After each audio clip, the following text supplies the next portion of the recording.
السلام عليكم ورحمة الله وبركاته. إن الحمد لله نحمده ونستعينه ونستغفر ونعوذ بالله من شرور أنفسنا وسيئات أعمالنا. من يهده الله فلا مضل له ومن يضلله فلا هادي له، وأشهد أن لا إله إلا الله وحده لا شريك له، وأشهد أن محمدا عبده ورسوله. أما بعد، فأعوذ بالله من الشيطان الرجيم. بسم الله الرحمن الرحيم. قل هو الله أحد الله الصمد لم يلد ولم يولد ولم يكن له كفوا أحد. رب اشرح لي صدري ويسر لي أمري واحلل عقدة من لساني يفقهوا قولي. رب زدني علما رب زدني علما.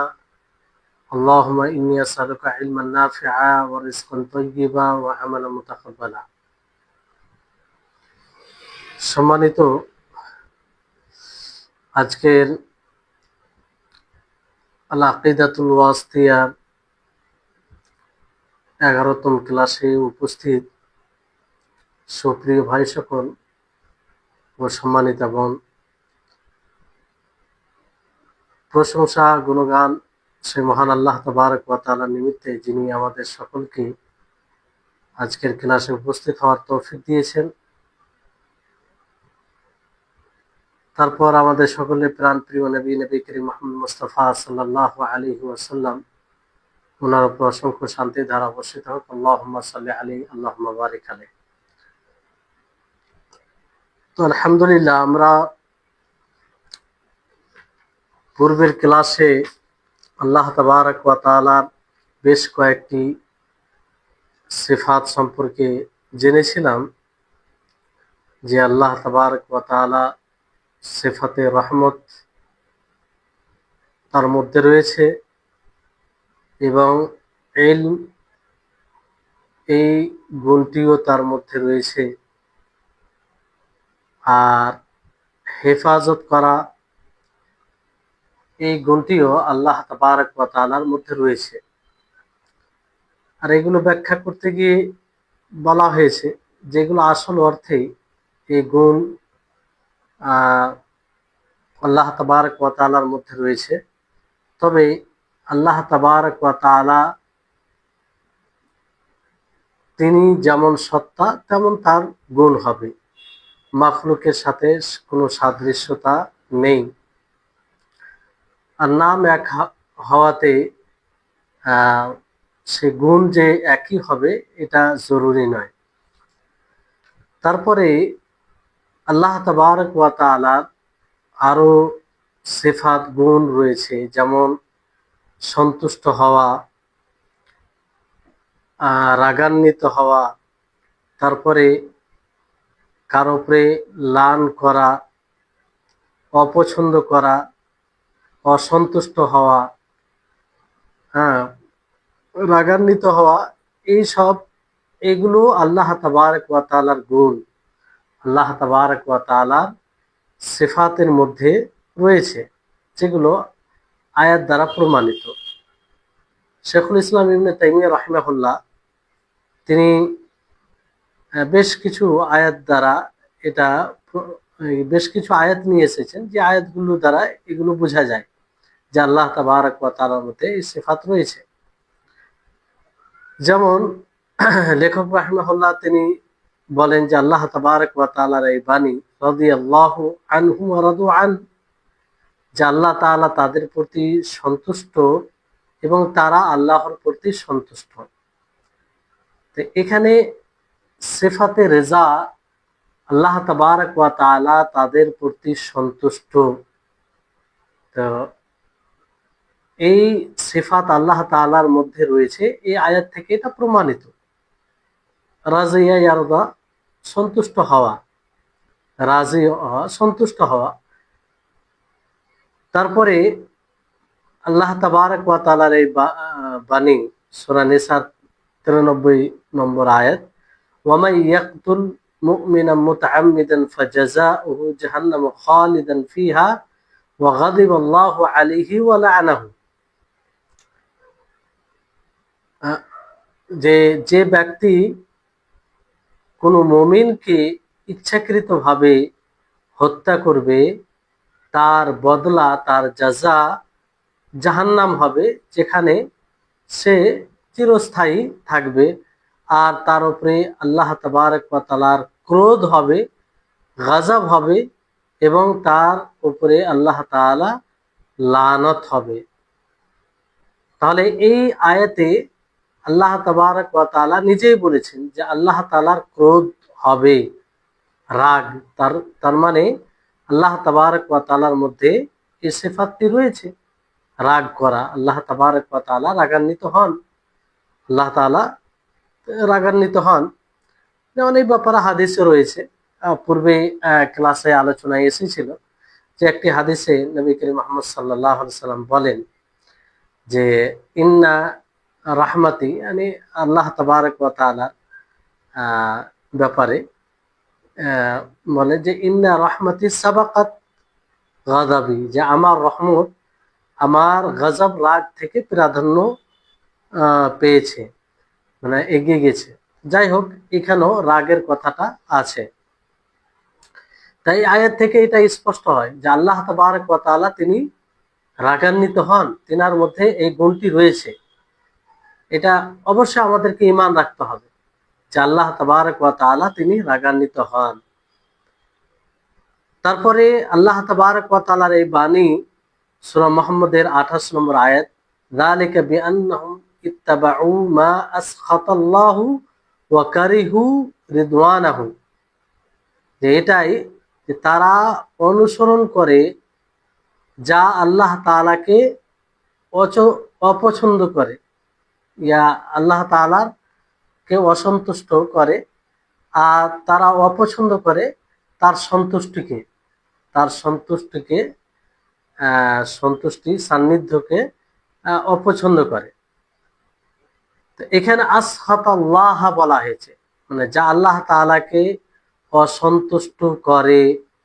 তো আসখাতা অসন্তুষ্ট করা, তো আল্লাহ তাবারক ওয়া তাআলা অসন্তুষ্ট হয়, তেনার মধ্যে এই গুণটি আছে, এটা এই আয়াত থেকে প্রমাণিত। এবং তিনি অপছন্দ করেন, সেটাও প্রমাণিত এই আয়াত থেকে। আল্লাহ তাআলা কি বলেন, ওয়াকারিহু রিদওয়ান, মানে এই আয়াত থেকে এটা প্রমাণিত হয় যে আল্লাহ তাবারক ওয়া তাআলা অনেক জিনিসকে, মানে আল্লাহ তাআলা অনেক জিনিস থেকে অসন্তুষ্ট হয়, কিংবা অসন্তুষ্ট এই গুণটি আল্লাহ তাবারক ওয়া তাআলার মধ্যে রয়েছে। তারপরে আরেকটি আয়াত তিনি নিয়ে এসেছেন সূরা যুখরুফের 55 নম্বর আয়াত, ফালাম্মা আসাফুনা ইনতাকামনা মিনহুম, যে যখন তারা আমাকে রাগান্বিত করলো, তো আমি তাদের থেকে বদলা নিলাম, প্রতিশোধ নিলাম। তো এখানে রাগ, মানে আসাফুনা এর অর্থ হচ্ছে রাগানো, গজব এর অর্থে। তো এখানে এই বিষয়টি আসছে যে আল্লাহ তাবারক ওয়া তাআলার মধ্যে এই গুণটি রয়েছে। তারপরে আল্লাহ তাবারক ওয়া তাআলা বলেন, ওয়ালাকিন কারিহাল্লাহু ইনবিআসাহুম ফাসাব্বাতাহুম, যে আল্লাহ তাবারক ওয়া তাআলা, কিন্তু পূর্বে আয়াত রয়েছে, তারপর আল্লাহ তাআলা বলেন যে আল্লাহ তাআলা অপছন্দ করেন তাদের তৎপরতাকে।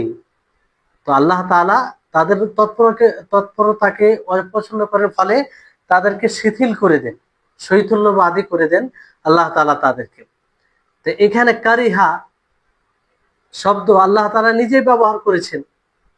তো কারিহা আল্লাহ তাআলা অপছন্দ করেন। তো আল্লাহ তাআলা কোনো জিনিসকে অপছন্দ করা কিংবা এই গুণটি, এটি আল্লাহর মধ্যে রয়েছে, এই সিফাতটি আল্লাহ তাবারক ওয়া তাআলার মধ্যে রয়েছে, এই আয়াত থেকে প্রমাণিত হয়। তারপরে এই আয়াত, কাবুরা মাকতান ইনদাল্লাহি আন তাকুলু মা লা তাফআলুন, যে এটা কত ঘৃণিত কথা কিংবা খুব বড় মন্দ বিষয় আল্লাহ তাআলার নিকটে, কিংবা বড় অসন্তুষ্টিকর বিষয় আল্লাহ তাআলার নিকটে, কে তারা যেটা বলবে সেটা করবে না। মানে যা যা বলবে তা তারা করবে না।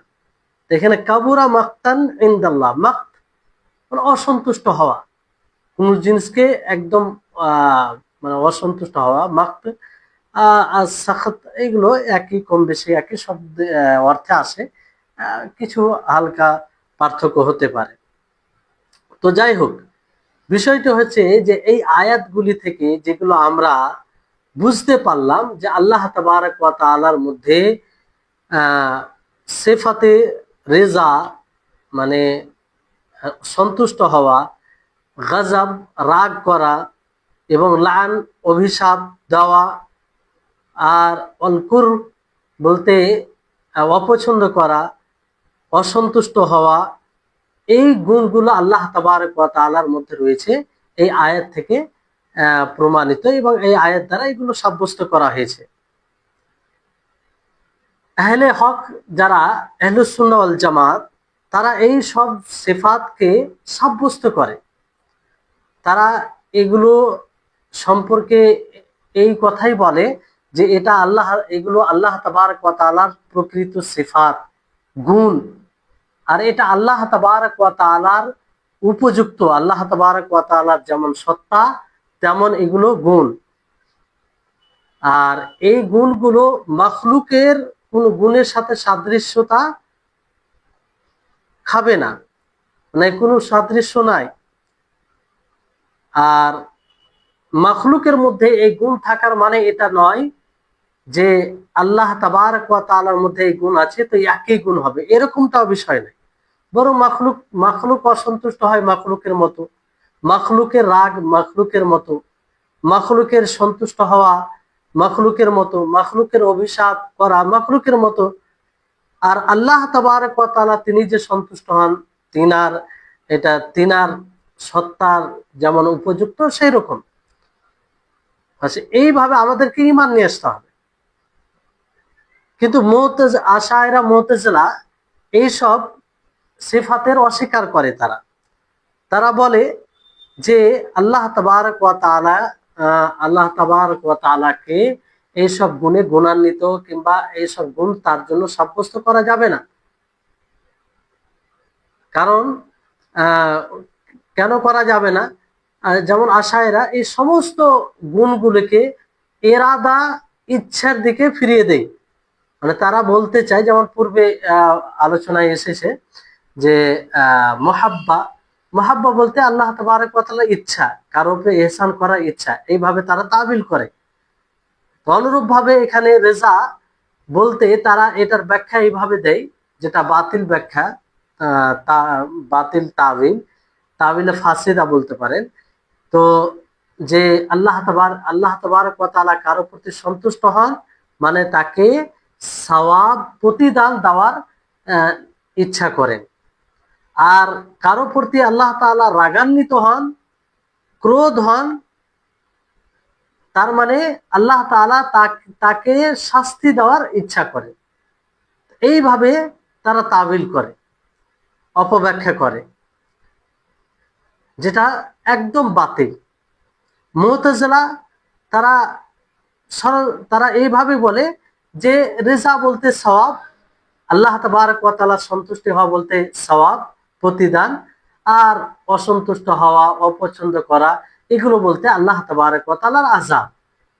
মানে ওই অর্থে নেই না যে আল্লাহ তাবারক ওয়া তাআলা সন্তুষ্ট হন, যে রেজার যেটা মূল অর্থ, সেই অর্থে তারা নেই না বিষয়টি। বরং তারা তাবিল করে কি বলে যে রেজা বলতে আল্লাহ তাবারক ওয়া তাআলার প্রতিদান দেওয়া, আর অসন্তুষ্ট হওয়া বলতে আল্লাহ তাবারক ওয়া তাআলার শাস্তি। তো আল্লাহ তাবারক ওয়া তাআলার এই বাণী রাদিয়াল্লাহু আনহু ওয়া রাদু আন, এখানে আল্লাহ তাআলা সুস্পষ্টভাবে খবর দিয়েছেন যে আল্লাহ তাআলা তাদের প্রতি সন্তুষ্ট এবং তারা আল্লাহর প্রতি সন্তুষ্ট। যদি এটা অন্য কোনো অর্থে হতো তাহলে এইভাবে আল্লাহ তাআলা কেন? এখানে একটি বিষয় খেয়াল রাখতে হবে। দেখেন যে রাদিয়াল্লাহু আনহুম ওয়া রাদু আন, যে আল্লাহ তাবারক ওয়া তাআলা তাদের প্রতি সন্তুষ্ট। আল্লাহ তাআলা নিজের ক্ষেত্রেও রাজিয়া শব্দ ব্যবহার করেছেন, এবং সাহাবায়ে কেরামদের ক্ষেত্রেও রাজিয়া, মখলুকের ক্ষেত্রেও রাজিয়া শব্দ ব্যবহার করেছেন। তাহলে শব্দ নাম এক হওয়াতে বিষয়, মূল বিষয় এক হয়ে যায় না, বরং আল্লাহ তাবারক, যেমন এখানে আল্লাহ তাআলা বলছে যে আল্লাহ তাআলা তাদের প্রতি সন্তুষ্ট। তো এটা আল্লাহ তাবারক ওয়া তাআলা যেমন ভাবে সন্তুষ্ট হওয়া তার সত্তার জন্য উপযুক্ত হবে, সেইভাবে তিনি সন্তুষ্ট হন। আর মখলুক যেভাবে সন্তুষ্ট হয়, আমরা যেভাবে এক অপরের প্রতি সন্তুষ্ট হই, সেভাবে আমরা সন্তুষ্ট হব, এরকম বিষয়টি। আর আল্লাহ তাবারক ওয়া তাআলা সন্তুষ্ট হয়ে যাওয়া কারো প্রতি কোনো জিনিসের উপরে, এটা সবচেয়ে বড় বিষয়, সবচেয়ে বড় বিষয়, এবং এটা সবচেয়ে বড় নিয়ামত। যেমন আল্লাহ তাআলা সূরা তওবার ৭২ নম্বর আয়াতে বলেন, ওয়া রিদওয়ানুম মিনাল্লাহি আকবার, যে আল্লাহ তাবারক ওয়া তাআলা সন্তুষ্টি হচ্ছে সবচেয়ে বড় বিষয়, সবচেয়ে বড় নিয়ামত। এর চেয়ে আর বড় নিয়ামত কি হতে পারে? আল্লাহ তাআলা সন্তুষ্ট হয়ে যাওয়া মানে সবকিছু অর্জন করে নেওয়া। আল্লাহ তাআলা সন্তুষ্ট হয়ে যাওয়া মানে সবকিছু অর্জন করে নেওয়া। আল্লাহ তাআলা কার প্রতি সন্তুষ্ট আর কার প্রতি রাগান্বিত, এটা আমরা স্বাভাবিকভাবে বুঝতে পারি, স্বাভাবিকভাবেও বুঝতে পারি যে আল্লাহ তাআলা যদি কাউকে ভালোবাসেন, কাউকে নেয়ামত অবস্থায় রাখেন, তার মানে আল্লাহ তাআলা তার প্রতি সন্তুষ্ট। আর কাউকে বিপদে রাখেন, কাউকে কষ্টে রাখেন, আযাব দেয়, শাস্তি দেয়, তার মানে কি আল্লাহ তাআলা তার প্রতি অসন্তুষ্ট। কিন্তু এখানে একটা মানে প্রশ্ন উঠতে পারে, সংশয় আসতে পারে, সেটা কি, যে দুনিয়াতে তো অনেক কাফির মুশরিক যারা আল্লাহ তাআলার নাফরমান, যারা আল্লাহ তাআলার মানে অবাধ্যকারী, তাদেরকে তো আল্লাহ তাআলা নিয়ামতে রেখেছেন, তাদেরকে তো আল্লাহ তাআলা ভালো অবস্থায় রেখেছেন। তো এটা কি আল্লাহ তাআলা তাদের প্রতি সন্তুষ্ট হয়ে এটা দিয়েছেন তাদেরকে নিয়ামত? তো না, বিষয়টি এটা নয়। মুশরিক কাফের আল্লাহর অবাধ্যকারী যাদের প্রতি আল্লাহ তাআলা অসন্তুষ্ট, তারপর আল্লাহ তাআলা তাদেরকে ভালো রেখেছেন, এটা মূলত রিজা জন্য নয়। আল্লাহ তাআলা তাদের প্রতি সন্তুষ্ট এই জন্য নয়। কিসের জন্য? এটা এই জন্য যে আল্লাহ তাআলা তাদেরকে ছাড় দিয়েছেন এই দুনিয়াতে, তাদেরকে পরীক্ষা করছেন, এটা সন্তুষ্টির জন্য নয়। মানে তাদেরকে ইস্তিদরাজ, ছাড় দেয়, যেটা আয়াত দ্বারা এটা প্রমাণিত। জি, তাহলে আল্লাহ তাবারক ওয়া তাআলা সন্তুষ্ট হবেন, এটা যুক্তিগত অনেক দলিল আছে, যুক্তিগত দলিল অনেক, যে আমরা স্বাভাবিকভাবে যে এটা যদি বলি, যে যদি কোনো মানুষ সৎ কাজ করে, ভালো কাজ করে, নেকির কাজ করে, শরীয়ত অনুযায়ী জীবন যাপন করে, তাহলে আল্লাহ তাআলা তাকে কি দিবেন? বদলা দিবেন, উত্তম বদলা দিবেন। ফামান ইয়ামাল মিসকালা যাররাতিন খায়রান ইয়ারা ওয়া মান ইয়ামাল মিসকালা যাররাতিন শাররান ইয়ারা, যে অনুপরিমাণ ভালো কাজ করবে সে সেটা দেখবে, অর্থাৎ তার বদলা সে পাবে। আর যে অনুপরিমাণ মন্দ কাজ করবে সে তার বদলা, মানে সে তার মন্দ ফল পাবে। তো আল্লাহ তাআলা ভালো কাজের ভালো বদলা কখন দিবেন? তার প্রতি সন্তুষ্ট থাকবেন বলেই তো দেবে, তা না হলে কেন দেবে? আল্লাহ তাআলা মুমিন, মুত্তাকি, পরহেজগার যারা, যারা শরীয়ত অনুযায়ী চলে, তাদেরকে জান্নাত দেবেন। কেন দিবেন? তাদের প্রতি সন্তুষ্ট আছে, থাকবেন বলেই, সন্তুষ্ট হবেন, সন্তুষ্ট বলেই আল্লাহ তাআলা তাকে জান্নাত দেবে। আর যারা আল্লাহ তাআলার অবাধ্যকারী, আল্লাহ তাআলাকে অস্বীকার করে, তার আয়াত সমূহকে, নিদর্শন সমূহকে অস্বীকার করে, তাদেরকে জাহান্নাম দিবেন। তার মানে কি আল্লাহ তাআলা তাদের প্রতি অসন্তুষ্ট। তো এই গুণটি আল্লাহ তাবারক ওয়া তাআলার মধ্যে রয়েছে, এটা এটা এর প্রতি ঈমান নিয়ে আসতে হবে, এর প্রতি ঈমান নিয়ে আসতে হবে যে আল্লাহ তাআলার মধ্যে সন্তুষ্ট হওয়া গুণ এইটি রয়েছে, যেটা আল্লাহ তাবারক ওয়া তাআলা বাণী দ্বারা প্রমাণিত।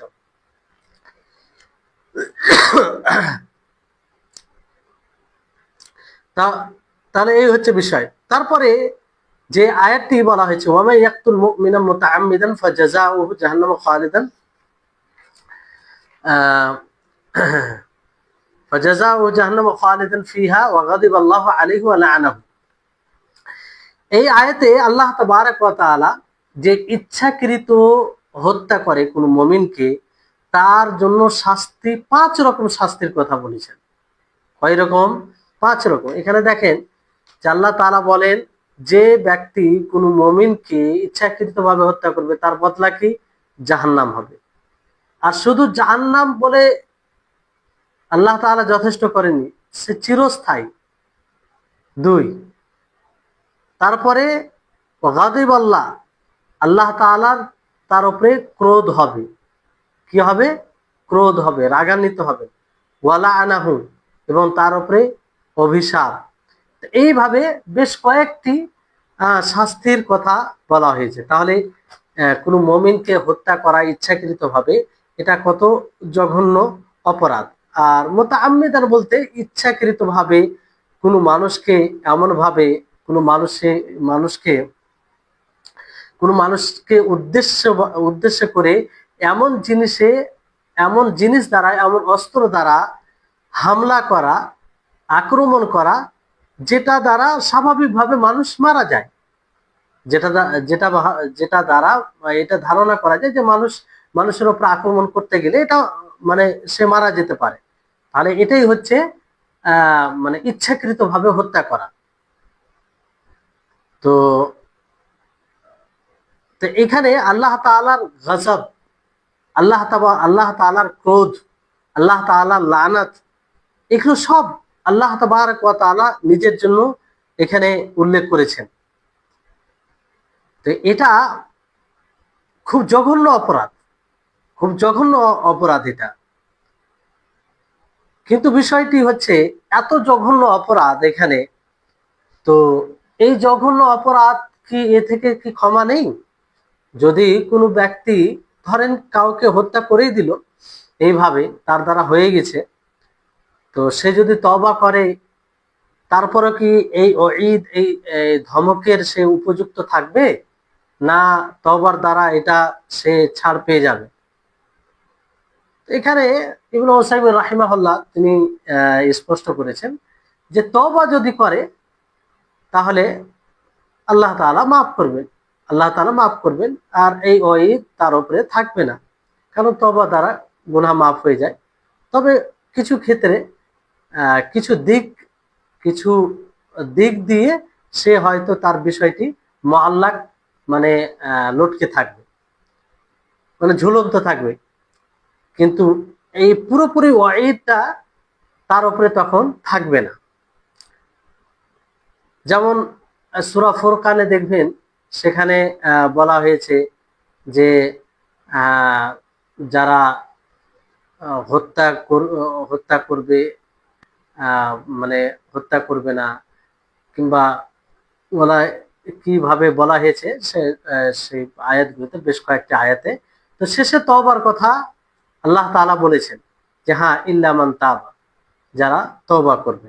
তো যাই হোক, ওয়া মান ইয়াফআল যালিকা ইয়ালকা আসামা, এভাবে রয়েছে। তারপরে তওবার কথা বলা হয়েছে, তওবা দ্বারা ইস্তিসনা করা হয়েছে। তো যদি তওবা করে তাহলে এটা হালাল। আর এর দলিল আরেকটি পাওয়া যায়, প্রসিদ্ধ ঘটনা আপনারা হয়তো শুনেছেন, যে একজন দেহাতি, একজন ব্যক্তি, সে 99টি মানুষকে হত্যা করেছিল, 99টি মানুষকে হত্যা করেছিল। পরবর্তীতে সে যখন শুনল যে না, হত্যা করা এটা মহাপাপ, সে অনুতপ্ত হলো, কিংবা অনুতপ্ত হয়ে আল্লাহর দিকে ফিরে আসতে চাইছে। এর সমাধানের পথ খোঁজাখুঁজি করছে। এর মধ্যে কাউকে জিজ্ঞাসা করে যে আমি এরকম বিষয় 99টি লোককে হত্যা করে দিয়েছি, আমার কি কোনো সমাধানের পথ আছে? তো হয়তো এমন লোককে জিজ্ঞাসা করা হয়েছিল যে সে জানে না। তো সে আশ্চর্য হয়ে বলে যে তুমি 99কে হত্যা করেছো, তোমার কোনো সমাধানের পথ নেই। তো তাকেও হত্যা করে সে 100টি পূর্ণ করে দেয়। এরপরে আরেক লোককে জিজ্ঞাসা করে, সে দূরদর্শী ছিলেন, তাকে বললো না, তওবা করো, অনুতপ্ত হও, তো ইনশাআল্লাহ আল্লাহ তাআলা ক্ষমা করবেন। যাই হোক, লম্বা হাদিস আপনারা শুনেছেন। তো সেই হাদিস থেকে এটা প্রমাণিত, যদি কেউ তওবা করে তাহলে এটা মাফ, মানে এই ওয়াঈদ যে আয়াতে বলা হয়েছে এত কঠোর ওয়াঈদ, ধমক, সেটা থাকবে না তার উপরে। তো এখানে যে আয়াতে বলা হয়েছে যে খালিদান ফিহা, সেখানে সে চিরস্থায়ী থাকবে, চিরস্থায়ী থাকবে। তো অনেকেই বলেছেন যে এটা হয়তো অনেক লম্বা সময় নিয়ে থাকবে, এই জন্য খালিদিনা ফিহা এটা ব্যবহার করা হয়েছে। আর এখানে যে লান, মানে অভিশাপ বলতে কি, আল্লাহর রহমত থেকে বঞ্চিত করা, কাউকে আল্লাহর রহমত থেকে বঞ্চিত করা কিংবা আল্লাহর রহমত থেকে দূর করে দেওয়া। লান আত-তারদু ওয়াল ইবআদু আন রাহমাতিল্লাহ।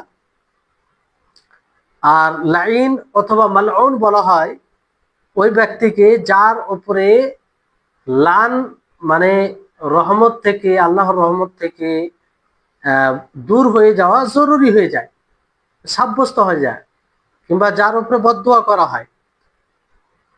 তো এই হচ্ছে বিষয়। যাই হোক, এখানে একটি মানে সংশয় জাগছে যে শিরকের গুনার ব্যাপারে আল্লাহ তাবারক ওয়া তাআলা বলেন যে ইন্নাল্লাহা লা ইয়াগফিরু আন ইউশরাকা বিহি ওয়া ইয়াগফিরু মা দুনা যালিকা লিমান ইয়াশা, যে শিরক ব্যতীত আল্লাহ তাআলা যতগুলো গুনাহ আছে ক্ষমা করবেন আল্লাহ তাআলা চাইলে। যে এই আয়াতে যে বলা হচ্ছে যে শিরক করে কেউ যদি মারা যায় আর তওবা না করে তাহলে সে চিরস্থায়ী জাহান্নামী হবে। এখানে এই হত্যার ক্ষেত্রেও তো চিরস্থায়ী বলা হচ্ছে, তা আসলে বিষয়টি কি? তো এর উত্তর ওলামাগণ দিয়েছেন বিভিন্ন ভাবে। যেমন একটি উত্তর এইভাবে যে যে ব্যক্তি কোনো মুমিনকে এই উদ্দেশ্যে, মানে এটা মনে করে হত্যা করবে যে এটা হালাল, হালাল মনে করে হত্যা যদি করে, তাহলে মানে হালাল মনে করে হত্যা করে ইচ্ছাকৃত, তাহলে তার জন্য এটা চিরস্থায়ী জাহান্নাম হবে, সে সেখান থেকে আর বের হবে না। কিন্তু এই উত্তরটি মানে কেমন কেমন লাগছে, এই কারণে যে যদি কেউ এই কাজটিকে হালাল মনে করে তো এমনি তো সে কাফের, আর কাফের তো জাহান্নামে যাবে, কাফের জাহান্নামে যাবে, এতে কোনো সন্দেহ নেই। তো এখানে এইভাবে বলার উদ্দেশ্যটা কি? তারপরে অনেকেই বলেছেন যে আসলে এই যে জাযা, সে চিরস্থায়ী জাহান্নামে থাকবে, মানে খালিদিনা ফিহা বলা হয়েছে। তো এই প্রতিদান ওই ব্যক্তির জন্য হবে যে এর উপযুক্ত, আসলে যে এই কাজটি করেছে আসলে সে তার এই শাস্তির উপযুক্ত। যদি তাকে বদলা দেওয়া হয়, তার শাস্তি দেওয়া হয়, তো এটারই সে উপযুক্ত। উপযুক্ত হওয়া সত্ত্বেও হয়তো আল্লাহ তাআলা দেবে না, যদি সে তওবা করে কিংবা সৎ আমল করে এবং তার মন্দ কর্মের উপরে সৎকর্ম ভারী হয়ে যায়, তাহলে হয়তো এই শাস্তি দেবে না, কিন্তু সে এই শাস্তির উপযুক্ত।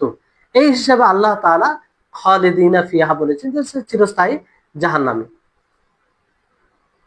আবার এটাও বলা হয়েছে যে এটা মানে ধমক কিংবা বকা ঝকা, মানে যাতে এই কাজটি একদম ঘৃণার দৃষ্টিতে কিংবা না করে, বকা কঠোরভাবে নিষেধের উদ্দেশ্যে এইভাবে বলা হয়েছে। অনেকে বলেছেন যে এখানে খুলুদ সবসময় থাকবে, চিরস্থায়ী থাকবে বলতে লম্বা সময় পর্যন্ত থাকবে, লম্বা সময় পর্যন্ত থাকবে। অনেকে আবার এটাও বলেছেন যে না, আসলে এটা কারণ, যে এটা কারণ, কারণ বলতে যে যে কোনো ব্যক্তি যদি মুমিনকে ইচ্ছাকৃতভাবে হত্যা করে তাহলে তার এই হত্যা করাটা জাহান্নামে চিরস্থায়ী থাকার একটি কারণ। হ্যাঁ, যদি এর মধ্যে কোনো মানে কোনো বাধা দানকারী কোনো বিষয় পাওয়া যায় তো ভিন্ন বিষয়, বাধা দানকারী কোনো বিষয় পাওয়া যায় তো ভিন্ন বিষয়। যেমন ধরেন যে ওয়ারাসা, আপনার উত্তরাধিকারী যে ভাগ বন্টনের বিষয়, আহ, এটা পাবে উত্তরাধিকারী হিসাবে, কিন্তু যদি সে গোলাম হয়, দাসী হয়, তো সে পাবে না। কারণ তার মধ্যে একটা চলে এলো, মানে চলে এলো, বাধা দানকারী চলে এলো। তো অনুরূপ ভাবে কেউ যদি কোনো মমিনকে ইচ্ছাকৃত ভাবে হত্যা করে, তো তার এই হত্যা করাটা মানে কারণ চিরস্থায়ী জাহান্নামে থাকার। কিন্তু হতে পারে মানে মানে কোনো বাধা দানকারী থাকার কারণে সে চিরস্থায়ী জাহান্নামে নাও থাকতে পারে। এই কোনো সময় বাধা দানকারী কিছু পাওয়া যেতেও পারে, নাও পারে। তো এই অর্থটা নিলে লাভটা কি? লাভটা এটাই যে এই অর্থ নিতে গেলে বড় ভয়ঙ্কর বিষয় হতে পারে, বড় ভয়ঙ্কর বিষয় কিংবা ভয়াবহতা রয়েছে এর মধ্যে, মানে জটিল বিষয় হয়ে যাবে তখন। যে যদি কোনো প্রাচীর মানে কোনো বাধা দানকারী বিষয় না থাকে, তাহলে চিরস্থায়ী জাহান্নামে থাকবে, চিরস্থায়ী জাহান্নামে থাকবে, চিরস্থায়ী জাহান্নামে থাকবে। তারপর আরেকটি বিষয় এখানে যেটা হয়তো পূর্বে বলা উচিত ছিল, যে তওবা যদি করে তা আল্লাহ তাবারক ওয়া তাআলা, হ্যাঁ হ্যাঁ, এর সাথে এর পূর্বে যে কথাটা বললাম তার সাথে রিলেটেড কথা আরেকটি, যে হত্যা করাটা বড় জটিল বিষয়। মানে যে শেষে যে অর্থটা বললাম, যে কোনো মমিনকে ইচ্ছাকৃত ভাবে হত্যা করা, কোনো মমিনকে ইচ্ছাকৃত ভাবে হত্যা করা, এটা কারণ জাহান্নামে চিরস্থায়ী ভাবে থাকা, জাহান্নামে চিরস্থায়ী ভাবে থাকা। তো যদি কোনো বাধা দানকারী না থাকে, তো বাধা দানকারী না থাকলে এটা জটিল বিষয়। আর কোন হাদিসে আছে যে মানুষ মানুষের দিন সহি সালামত থাকে অতক্ষণ পর্যন্ত, যতক্ষণ পর্যন্ত সে কাউকে হত্যা না করে। অকারণে কাউকে যদি হত্যা করে তাহলে তার দিন খুব ভয়াবহ অবস্থায় থাকে, সে দিন থেকে বেরিয়েও যেতে পারে, যে হাদিসের ভাব অর্থ এটা বেরিয়ে আসে। তো ওই হিসেবে যে অর্থটা বলা হলো, এটা বেশি কাছের মনে হচ্ছে, বেশি কাছের মনে হচ্ছে।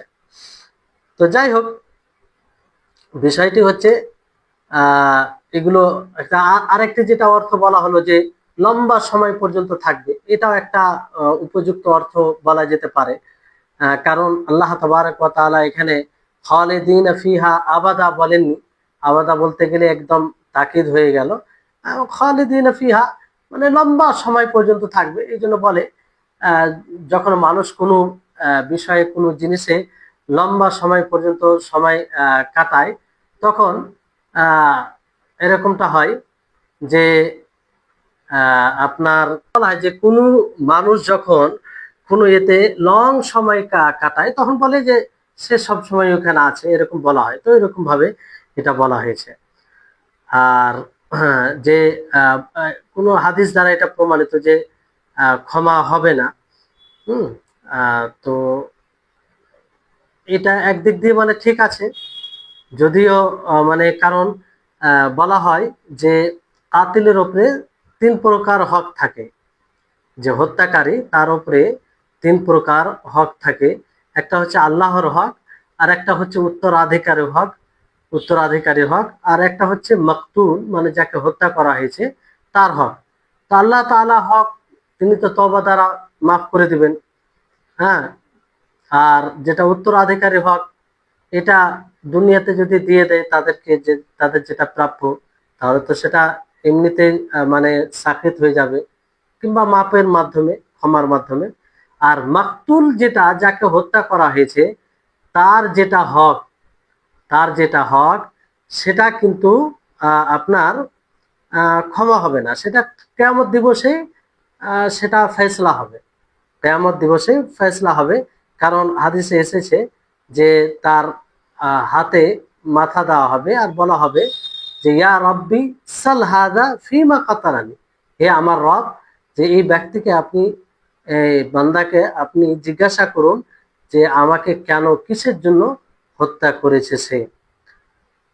তো এই হচ্ছে। তারপরে যে আয়াতটি রয়েছে ফালাম্মা আসাফুনা, ফালাম্মা আসাফুনা, যে আসাফ এখানে যে আমাকে তারা যখন রাগান্বিত করলো, মানে মানে তখন আমি তাদের কাছ থেকে বদলা বদলা নিলাম, প্রতিশোধ নিলাম। তা এখানে রাগ গজব এর অর্থে রয়েছে। এক কথায় এই আয়াত দ্বারাও সেটাই প্রমাণিত হয়। জি, এই আয়াত দ্বারাও সেটাই প্রমাণিত হয়। তাহলে আমরা এই কয়েকটি আয়াত থেকে আল্লাহ তাবারক ওয়া তাআলার যে সিফাত, যেগুলো রিজা, গজব, হ্যাঁ, তারপরে লান, হ্যাঁ, এই সব গুণ যেগুলো রয়েছে, এগুলো আল্লাহর জন্য প্রমাণিত, যা আল্লাহ তাবারক ওয়া তাআলার কিতাব থেকেই সাব্যস্ত। আল্লাহ তাবারক ওয়া তাআলার কিতাব থেকেই সাব্যস্ত। তারপরে লেখক রাহিমাহুল্লাহ বলেন, হাল ইয়ানজুরুনা ইল্লা আন ইয়াতিয়াহুমুল্লাহু ফি যুলালিম মিনাল গামামি ওয়াল মালাইকাতু ওয়া কুদিয়াল আমরু, হাল ইয়ানজুরুনা ইল্লা আন তাতিয়াহুমুল মালাইকাতু আও ইয়াতিয়া রাব্বুকা আও ইয়াতিয়া বা'দু আয়াতি রাব্বিকা কাল্লা ইযা দুক্কাতিল আরদু দাক্কান দাক্কা ওয়া জাআ রাব্বুকা ওয়াল মালাকু সাফফান সাফফা ওয়া ইয়াওমা তাশাক্কাকুস সামাউ বিল গামামি ওয়া নুজিলাল মালাইকাতু তানজিলা। তো এই কয়েকটি আয়াত দ্বারা আল্লাহ তাআলার যে সিফাতে মাজি, তিনি যে আসবেন, আসেন, হ্যাঁ, অবতরণ করেন, এটাকে মানে সাব্যস্ত করা হয়েছে, কিংবা এই আয়াতগুলো দ্বারা প্রমাণিত হয়। দুইটি সিফাত, সেটা হচ্ছে আল্লাহ তাবারক ওয়া তাআলার আসা, আগমন, এটা। তো আহলুস সুন্নাহ ওয়াল জামা এই দুটি সিফাতকে তার মূল অর্থে প্রমাণ করেন, আর বাতিল, কোন প্রকারের বাতিল তাবিল অপব্যাখ্যা দেন না। আল্লাহ তাবারক ওয়া তাআলা তিনি বলেন যে তারা অপেক্ষা করে যে তাদের নিকটে আল্লাহ তাআলা আসবে ফি যুলালিম মিনাল গামামি, বাদল মেঘের ছায়ার এতে, ওয়াল মালায়েকা আর ফারিস্তাগণ, ওয়া কুদিয়াল আমর আর বিষয়ের ফয়সালা করা হবে। তারপরে আয়াতে তাই বলা হয়েছে যে হাল ইয়ানজুরুনা ইল্লা আন তাতিয়াহুমুল মালায়েকা, তারা অপেক্ষা করে যে ফারিস্তা তাদের নিকটে আসবে, অথবা তোমার রব আসবে, আও ইয়াতিয়া বাদু আয়াতি রাব্বিক, অথবা তোমার রবের কিছু নিদর্শন আসবে। কাল্লা ইদা দুক্কাতিল আরদু দাক্কান দাক্কা, আর কখনো না, যখন জমিন চুর চুর হয়ে যাবে, ওয়া জাআ রাব্বুকা ওয়াল মালাকু সাফফান সাফফা, আর তোমার রব আসবে আর ফারিস্তা কাতার বন্দী হয়ে। তো এখানেও আসার কথা এসেছে জাআ, জাআ। ওয়া ইয়াওমা তাশাক্কাকুস সামাউ বিল গামামি ওয়া নুজিলাল মালাইকাতু তানজিলা, আর সেই দিন আসমান ফেটে যাবে আর ফারিস্তা নাজিল হবে। তো বিষয় হচ্ছে, মূল বিষয় হচ্ছে যে এই সমস্ত আয়াত দ্বারা যেটা আল্লাহ তাবারক ওয়া তাআলার সিফাত ইতিয়ান ও মাজি, এটার মানে প্রমাণ হয়। আহলুস সুন্নাহ ওয়াল জামা এই দুটি সিফাতকে তার প্রকৃত অর্থে সাব্যস্ত করেন, কিন্তু সেটা ধরন কি, তিনি কিভাবে আসেন, কিভাবে আগমন হয়, সেটা আল্লাহ তাবারক ওয়া তাআলার সত্তার উপযুক্ত। তার ধরন আহলুস সুন্নাহ ওয়াল জামা কখনো বলেন না।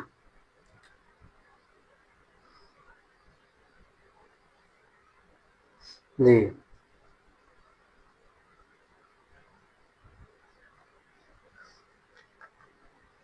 তো আল্লাহ তাবারক ওয়া তাআলা যতগুলো নাম ও গুণ রয়েছে, সেই নাম ও গুণ সম্পর্কে মৌলিক বিষয় এটাই খেয়াল রাখতে হবে যে যতটুকু কোরআন ও হাদিসে প্রমাণিত, ততটুকু তার উপরে ঈমান নিয়ে আসতে হবে। হ্যাঁ, তার অতিরিক্ত কিছু বলা যাবে না। আর মৌলিকভাবে আল্লাহ তাবারক ওয়া তাআলার কোনো গুণ, আল্লাহ তাবারক ওয়া তাআলার কোনো নাম মাখলুকের সাথে সাদৃশ্য নয়, না মাখলুকের সাথে উপমা দেওয়া যাবে। আর এটার কারণ বলা হয়েছে, পূর্বে বলা হয়েছে যে কেন তার সাথে উপমা দেওয়া যাবে না, কেন মানে কেয়াস করা যাবে না। এগুলো সব কারণ পূর্বে মানে আলোচনা হয়েছে, আশা করি আপনাদের মনে আছে।